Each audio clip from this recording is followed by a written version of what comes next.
Technology से तुम बड़ी बड़ी गैलेक्सी को अपने वश में कर सकते हो, किंतु एक चीज जो कहीं नहीं मिलती है वो कथा पांडालों में ही मिलती है, और उसी का नाम है कृष्ण प्रेम। वो मिलता है केवल भाव से। विचार करो, सुखरूपी जो तोता है वो राधा रानी के पास होने के बाद भी भगवान को समझ नहीं पाया। क्या कभी कभी हमें लगता है महाराज हमने कथा कराई, हम कथा सुन रहे हैं, किंतु 7 दिन कथा हो गई और हमें कथा का भी नहीं समझ में आया, और पता लगा दूर से आकर के लोग कथा सुन सुन करके आनंद लेकर चले जाते। दूर की तो छोड़ो, जो टीवी यूट्यूब फेसबुक पर बैठकर सुन रहे हैं वो लोग कहेंगे महाराज बड़ा आनंद आ रहा है। इसी कारण जीवन में याद रखिएगा, कथा को टाइम पास नहीं, कथा भाव प्रधान है। भाव से सुनो, यहां पर यहां के लिए टाइम निकालो। बाकी जगह टाइम पास करो, किंतु यहां के लिए विशेष टाइम निकालो। भैया आज तो हम 1 घंटा सुनेंगे, 2 घंटा सुनेंगे। तुम्हें कथा आपको सुना रहा था, वो सुखरूपी तोता जो राधा रानी जिसको दिन रात कृष्ण कृष्ण रटा रही थी, उसको कृष्ण जब आए तो वास्तव में वो भगवान को प्रणाम नहीं कर पाया।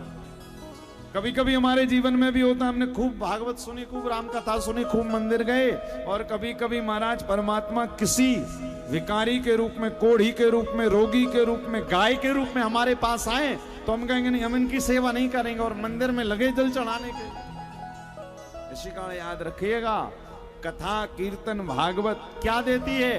बोले आपको वो दृष्टि प्रदान कर देती है। आपको लग जाता है भैया इसको जरूरत है, ये जरूरतमंद है। पुण्य भी तो मन से दिल से किया जाता है। तो कहते हैं वो तोता समझ नहीं पाया, तब श्री राधा रानी ने सोचा अब मेरा ये सुखरूपी तोता है, कैसा भी है तो मेरा ही, अब इसको वास्तव में बताना पड़ेगा कि कृष्ण कौन है।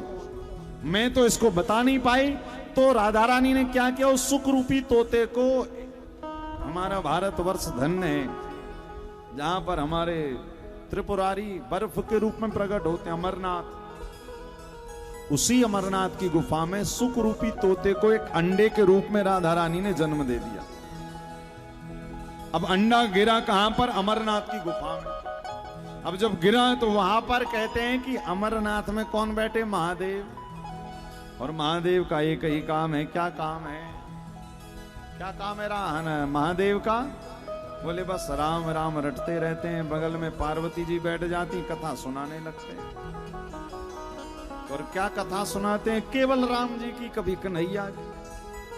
तो पार्वती जी बगल में बैठी, उन्होंने कहा हे महादेव कृपा करिए, मुझे भी कुछ सत्संग की चर्चा सुनाइए।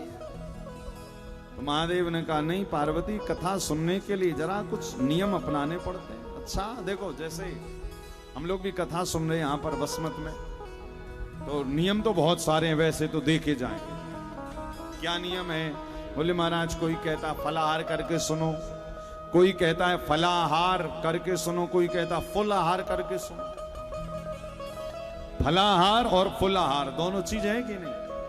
फलाहार मतलब थोड़ा खाली पेट, और फुलाहार मतलब एकदम भर पेट और उल्टा सो जाओगे।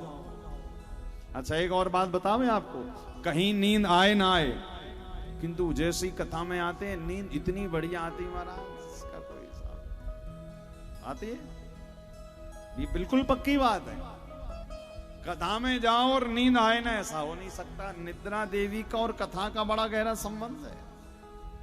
हम एक बार छत्तीसगढ़ गए कथा करने, तो वहां एक मैया आती थी और आगे ही बैठती थी, और आगे जब बैठे और जब कथा पूरी हो जाए तो कहे महाराज बड़ी चोखी कथा सुनाते हो आप। मैंने कहा क्यों?